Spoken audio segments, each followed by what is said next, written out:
कहते हैं अगर आप किसी काम को पूरे मन के साथ, पूरे आत्मविश्वास के साथ, पूरे भरोसे के साथ करोगे तो वो आपका काम ज़रूर पूरा होगा।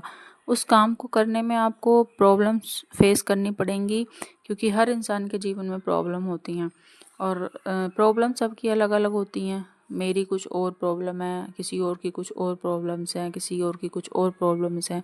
अपनी प्रॉब्लम्स को इंसान खुद ही जानता है।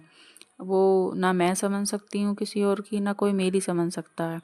लेकिन फिर भी अगर आप किसी भी काम को पूरे मन के साथ करना चाहते हैं और करेंगे तो वो आपका ज़रूर पूरा होगा। अगर उसमें परेशानियां हैं तो उसमें रास्ते भी बनेंगे।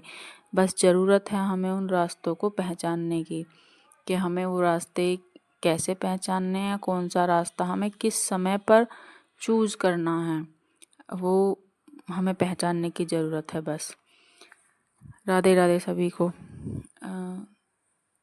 आज हम सीटेट एग्ज़ाम से रिलेटेड कुछ बातें करेंगे।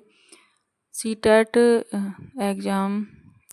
एग्ज़ाम को पास करने के लिए आपको सबसे पहले उसके कॉन्सेप्ट को समझना बहुत ज़रूरी है। सीटेट एग्ज़ाम का जो कॉन्सेप्ट है, अगर वो एक बार समझ में आ जाता है तो सीटेट एग्ज़ाम से इजी कोई एग्ज़ाम नहीं है, जैसा मुझे लगता है।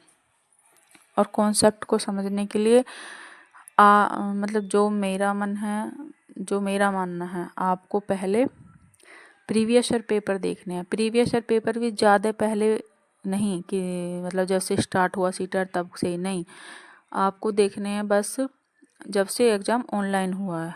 ऑनलाइन एग्ज़ाम में जो भी 2021 के बाद के पेपर हैं उन सब को सोल्व करिए और उन सब में पैटर्न को समझने की कोशिश करिए, क्वेश्चन की फ्रेमिंग को समझने की कोशिश करिए कि क्वेश्चन की फ्रेमिंग क्या है, उसका पैटर्न क्या है।